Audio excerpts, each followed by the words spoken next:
Hello everyone, this is Sudhir and welcome to our YouTube channel.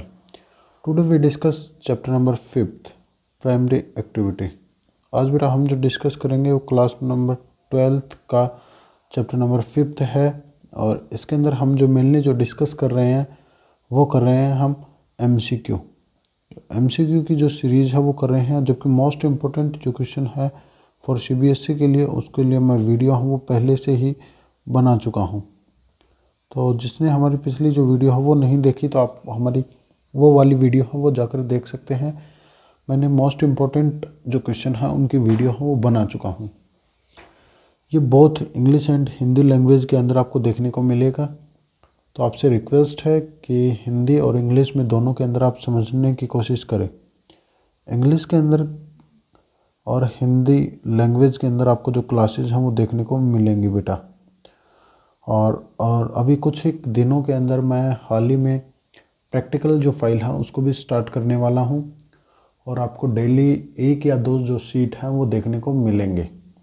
तो आपसे request है कि आप वीडियो को भी पूरा देखें और आने वाली जो प्रैक्टिकल्स जो फाइल हैं उनकी भी जो वीडियो हैं वो आपको देखने को मिलेंगे। तो चलिए आज स्टार्ट करते हैं।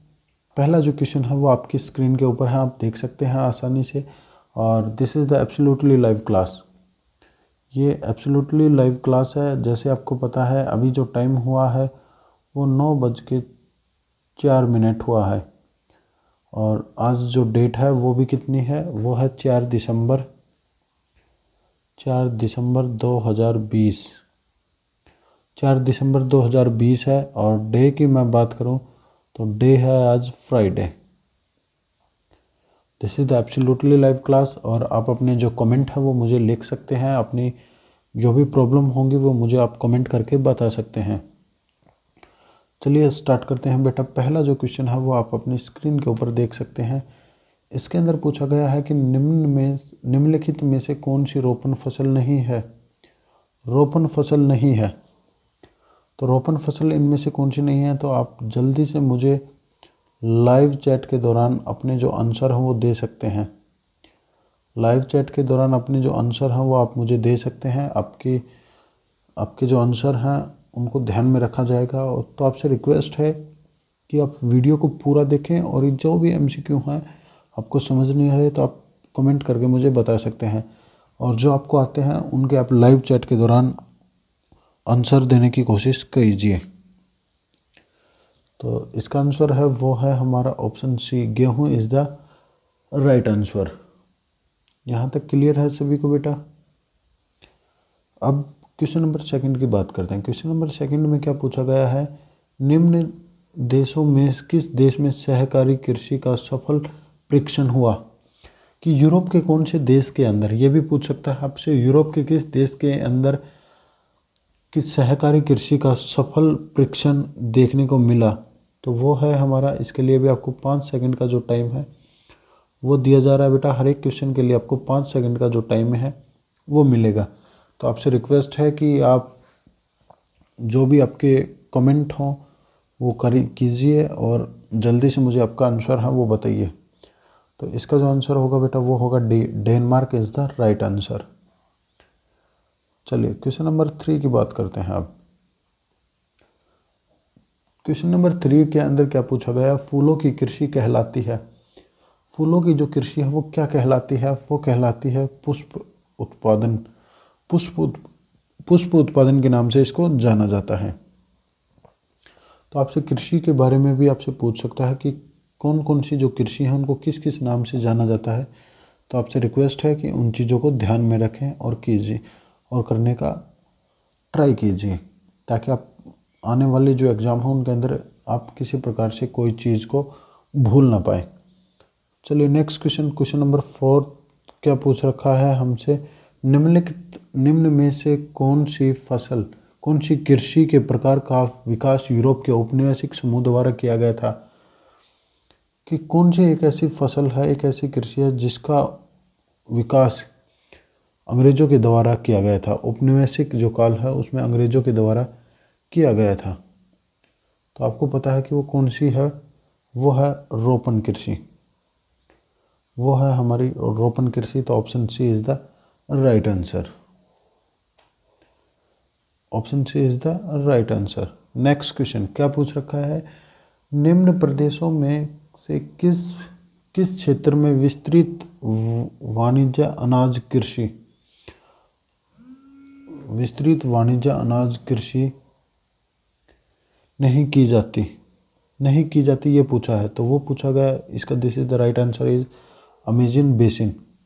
तो इसका जो राइट आंसर होगा वो होगा Amazon basin is the right answer. तो आपको क्लियर हुआ होगा यहाँ तक बेटा। अब क्वेश्चन नंबर 6 की बात करते हैं बेटा। क्वेश्चन नंबर 6 क्या है, आप देख सकते हैं अपनी स्क्रीन के ऊपर।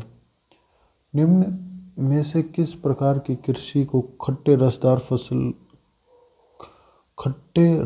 फसलों की कृषि कहते हैं, कि वो कौन सी कृषि है जिसके अंदर खट्टे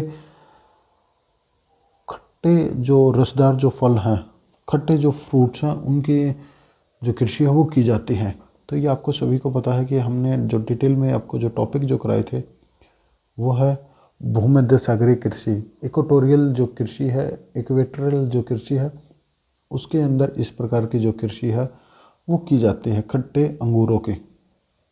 यहाँ पे किशमिश, मनखा, इनकी भी जो कृषि है वो की जाती है। कृतदहन कृषि का प्रकार कौन सा है, इनमें से कौन सी जो कृषि का जो प्रकार कृतदहन कृषि का प्रकार है, पूछा गया है कृतदहन कृषि, तो वो है आदिकालीन निर्वाह कृषि। This is the right answer. आदिकालीन कृषि निर्वाह कृषि इज द राइट आंसर बेटा। कुछ डाउट है तो आप पूछते रहें साथ के साथ बेटा। अगला जो क्वेश्चन है, क्वेश्चन नंबर 8, वो है निम्न में से कौन सी एकल फसल नहीं है, इनमें से कौन सी एकल फसल नहीं है, तो वो है हमारे बेटा सी मिश्र। क्योंकि मिश्रित कृषि के अंदर आप पशुपालन भी साथ के साथ कर सकते हैं। जो पशुपालन है वो साथ किया जाता है और प्लस में इसमें जो कृषि है वो भी की जाती है। पशुपालन और जो कृषि है वो दोनों एक साथ की जाती है मिश्रित कृषि के अंदर। तो आपसे यहाँ पे एकल कृषि नहीं है या एकल कृषि नहीं है, तो ऑप्शन आएगा हमारा मिश्रित। तो ये आप this is the right answer बेटा। कौन सा कबीला मौसमी पशुचारण की प्रथा करता है, वो कौन सा कबीला है कि जो मौसमी पशुचारण करता है। एक मौसम में एक स्थान पे, जैसे विंटर के अंदर वो एक स्थान से ए प्लेस से वो बी प्लेस पे चला जाता है और समर के अंदर वो बी प्लेस से ए प्लेस पे आ जाता है। तो कौन करता है ये सभी, वो करता है हमारा ऑप्शन बी बकरवाल। कौन करता है बेटा, option B is the Bakarwal. गहन निर्वाह कृषि की प्रमुख फसल कौन सी है। गहन निर्वाह कृषि की एक ही प्रमुख फसल है, वो है चावल। हम इसके दो पार्ट्स पढ़ते हैं, एक तो चावल पैडी मेन चावल और एक चावल रहित, ये आपको पता है बेटा। विस्तृत वाणिज्य अनाज कृषि कौन सी प्रमुख फसल है, इनमें से विस्तृत वाणिज्य अनाज की कौन सी प्रमुख फसल है, तो इसके अंदर इसकी जो प्रमुख फसल है बेटा वो है गेहूँ। गेहूँ इज द राइट आंसर। मसाही क्या है, ये आपने पढ़ा होगा मसाही के बारे में। तो मसाही एक जनजातीय समूह है। क्या है बेटा, एक जनजातीय समूह है। और या इनमें से ये भी पूछ लेगा कि एक जनजातीय समूह क्या है, तो वो है मसाही। आप और भी जैसे बकरवाल है, गद्दी है, वो भी क्या है, वो भी एक जनजातीय समूह है। तो आप इन चीज़ों को याद रख सकते हैं एक सीक्वेंस के फॉर्म में। चलिए बेटा अब आगे बात करते हैं। शुष्क कृषि में निम्न में से कौन सी फसल बोई जाती है, बोली नहीं जाती, बोई जाती है बेटा। कौन सी फसल नहीं बोई जाती, ये है नहीं बोई जाती, तो ऑप्शन आएगा हमारा डी गन्ना। गन्ना इज द राइट आंसर। खरीफ फसल के कृषि ऋतु क्या है, के लिए कृषि ऋतु क्या है, या खरीफ फसल की कृषि ऋतु क्या है? तो वो है हमारे बेटा ऑप्शन सी, जून से सितंबर। खरीफ ऋतु का जो टाइम पीरियड है वो आपसे पूछा गया था, वो है जून से सितंबर के बीच में। अब आगे बात करते हैं बेटा, ब्राज़ील के जो कॉफ़ी बागानों को क्या कहा जाता है? कॉफ़ी जो बागान है ब्राज़ील के, मेनली जो ब्राज़ील के कॉफ़ी बागान हैं उनको किस नाम से जाना जाता है? तो वो है हमारा ऑप्शन ए, फेजेंडा। फेजेंडा। और ये भी पूछ लिया जाता है कि जो फेजेंडा है वो किस देश के कॉफ़ी बागानों को कहा जाता है? तो आप आसानी से बता सकते हैं, वो है ब्राज़ील। तो आपसे रिक्वेस्ट है बेटा, अभी तक आपने हमारे चैनल को शेयर नहीं किया है तो आप चैनल को शेयर कर दीजिए और सब्सक्राइब कर दीजिए। हमारे चैनल को शेयर और सब्सक्राइब कर दीजिए, अभी तक आपने नहीं किया है तो आपसे रिक्वेस्ट है कि आप वीडियो को पूरा देखें और जो भी आंसर आपको आते हैं, जो भी क्वेश्चन का आपको आंसर पता है वो आप मुझे लाइव चैट के दौरान बता सकते हैं। और फिर भी कुछ डाउट लगती है तो आप मेरे से पूछ सकते हैं, और कुछ अपने एक्स्ट्रा जो इन्फॉर्मेशन है वो भी आप मेरे को दे सकते हैं, ताकि मैं और भी जो एक्स्ट्रा इन्फॉर्मेशन है उसके साथ आपको बता सकूं। और इस चैप्टर नंबर जो 5th है उसकी मैं पर्टिकुलर एक एक जो टॉपिक है उन पे वीडियो है वो बना चुका हूं।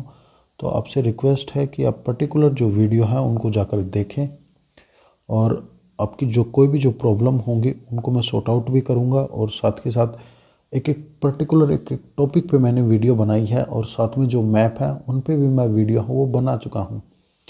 तो आप मैप की भी जो सीरीज़ है उनको देखें, और साथ में जो टॉपिक्स जो अभी आपको क्लियर नहीं है टॉपिक्स उनको भी देखने की कोशिश कीजिए। चलिए अब बात करते हैं नेक्स्ट क्वेश्चन की, क्वेश्चन नंबर 16। क्वेश्चन नंबर 16 क्या कह रहा है? रबी की फसल पैदा होती है कौन से टाइम के अंदर? रबी की जो फसल है वो पैदा होती है, तो सभी को पता है बेटा वो है शीत ऋतु के अंदर। इसका जो टाइमिंग है वो भी आपसे पूछ सकता है, जो टाइम पीरियड है वो भी आपसे पूछ सकता है कि उसका जो टाइम पीरियड है वो क्या है। टाइम पीरियड के बारे में आपसे पूछ सकता है। तो आपको हर एक चीज़ें हैं वो क्लियर होनी चाहिए बेटा कि कौन कौन सी हैं। टाइम पीरियड है इसका बेटा अक्टूबर से मार्च तक। अक्टूबर से मार्च तक का इसका जो टाइम पीरियड है वो है बेटा। निम्नलिखित में से कौन सी प्राथमिक क्रिया है? इनमें से कौन सी एक प्राथमिक क्रिया है ये आपको बतानी है बेटा। जो प्राथमिक क्रिया है वो है कृषि, क्योंकि चैप्टर ही हमारा प्राथमिक क्रिया है और इसमें मेनली हम कृषि के बारे में ही डिस्कस कर रहे हैं। तो कृषि इज द प्राइमरी एक्टिविटी, या प्राथमिक क्रिया क्या है? वो है हमारी कृषि। गेहूं की खेती के लिए आदर्श तापमान होना चाहिए, तो आदर्श जो तापमान है टेम्परेचर है वो होना चाहिए 20 से 30 डिग्री सेल्सियस के बीच में। जो टेम्परेचर है वो कितना होना चाहिए? 20 डिग्री से 30 डिग्री सेल्सियस के बीच में। ये भी आपसे पूछ सकता है।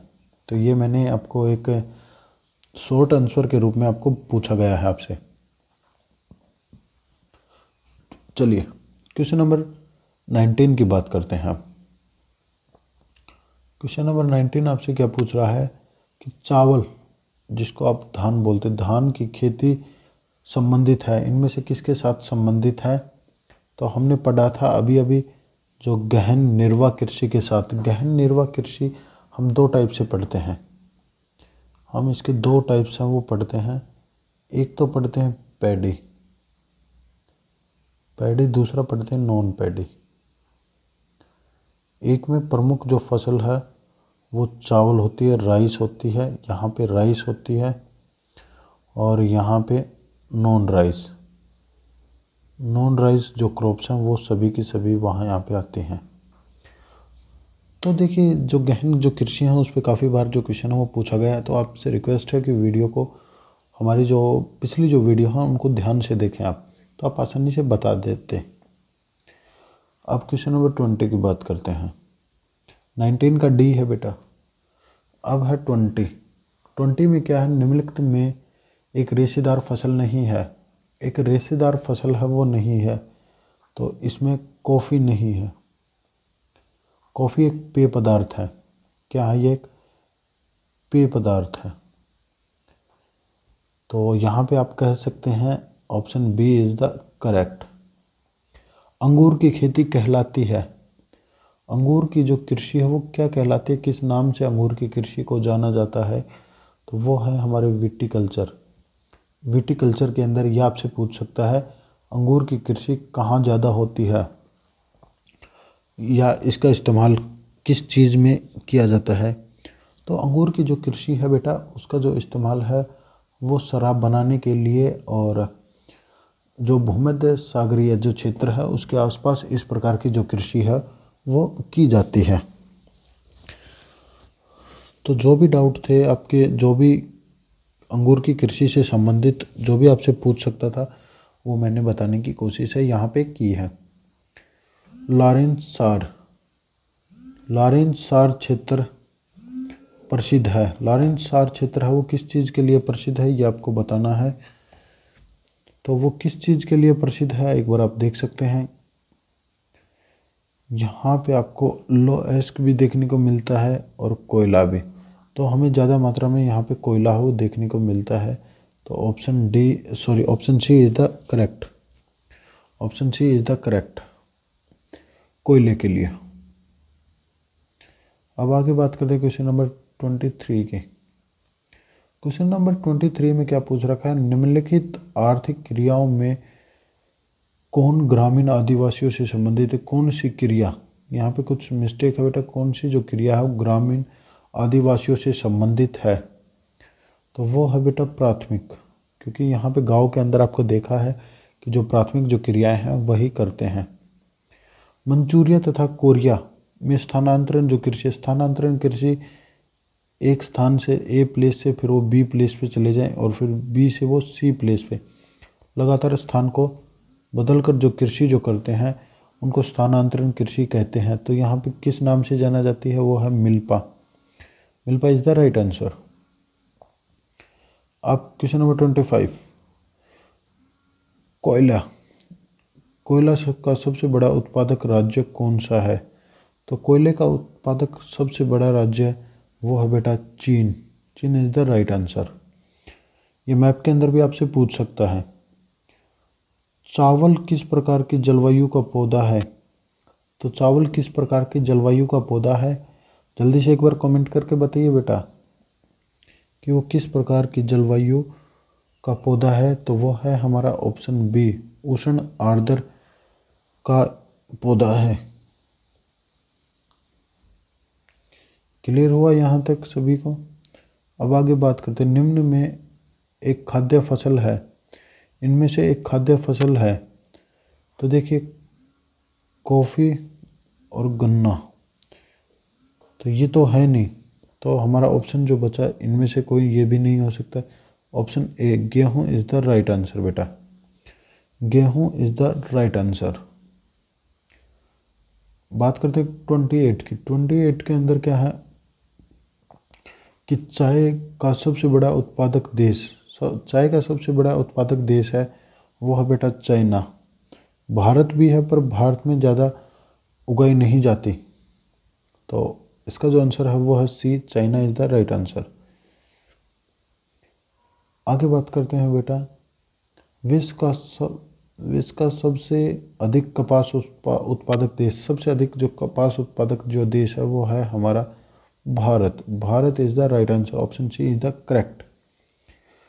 तेल खनिज का सबसे बड़ा उत्पादक देश, तेल जो खनिज है, तेल सबसे ज़्यादा कहाँ पे उत्पादन है वो किया जाता है? तो वो है हमारा ऑप्शन बी, सऊदी अरब के अंदर। Saudi Arab is the right answer. Ruhr कोयला क्षेत्र किस देश में स्थित है? तो ये है बेटा जर्मनी के अंदर। और जो रूहर है, जो रूहर कोयला जो क्षेत्र है ये काफ़ी ज़्यादा फेमस है और इसके बारे में हमारी बुक के अंदर ज़्यादा डिटेल जो दी गई है वो 6th चैप्टर के अंदर दी गई है।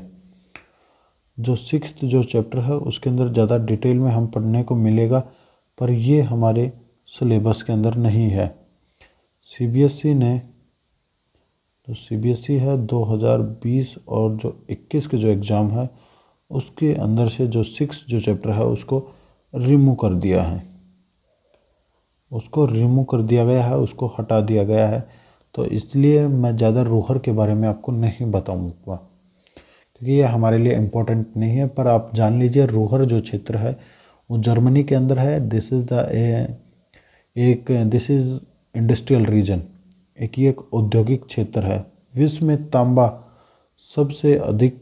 सबसे बड़ा उत्पादक देश, तांबा का सबसे बड़ा उत्पादक देश है वो कौन सा है? तो ये सभी को पता होना चाहिए, वो है Chile. Option A is the correct.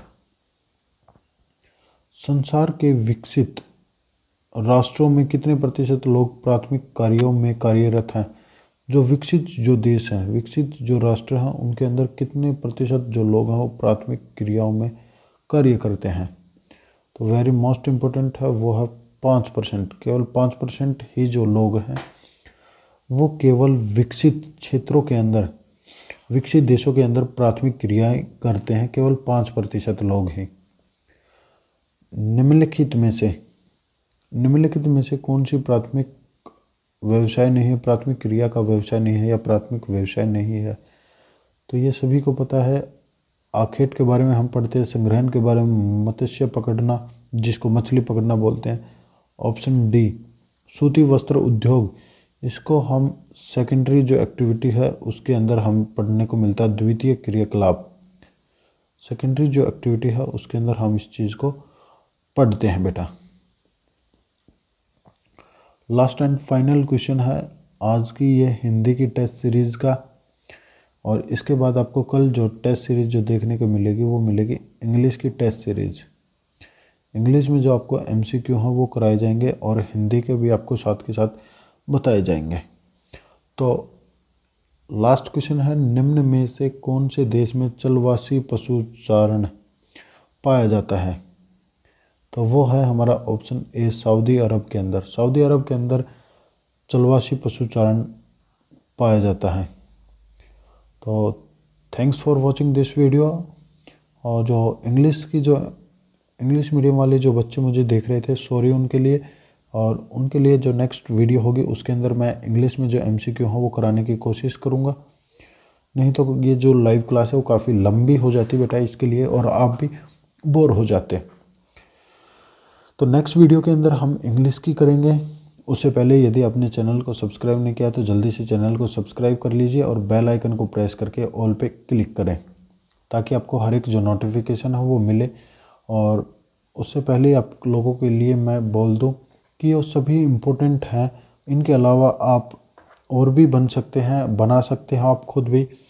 आप अपनी एनसीईआरटी की जो बुक है उसकी रीडिंग एक बार ज़रूर करें। एनसीईआरटी की जो बुक की रीडिंग है वो एक बार ज़रूर कीजिए ताकि आपको कोई प्रॉब्लम फेस न करनी पड़े। क्योंकि जो सीबीएसई है, अब की बार सीबीएसई का जो पूरा का पूरा जो पेपर है वो एक इजी फॉर्म में होगा, ठीक है ना, ज़्यादा मुश्किल नहीं होगा, इजी होगा। क्योंकि पहले ही आपको पता है कि जो सिलेबस है वो रिड्यूस है, रिमूव किया गया है, और कुछ एक ही जो चैप्टर है वो काफ़ी इम्पोर्टेंट है। कुछ एक चैप्टर ही काफ़ी इम्पोर्टेंट है जिसमें से आप पास हैं वो हो सकते हैं आसानी से। तो वो चैप्टर मैं बाद में बताऊंगा आप लोगों को। तो आपसे रिक्वेस्ट है कि आप घर पे रहें, सुरक्षित रहें और अपनी पढ़ाई पे ज़्यादा से ज़्यादा जो टाइम है वो लगाएं ताकि आपकी जो प्रॉब्लम है वो फेस आउट है वो हो सके। चलिए मिलते हैं कल नेक्स्ट लाइव क्लास के अंदर, और आज के लिए बस इतना ही था। Thank you and thank you very much.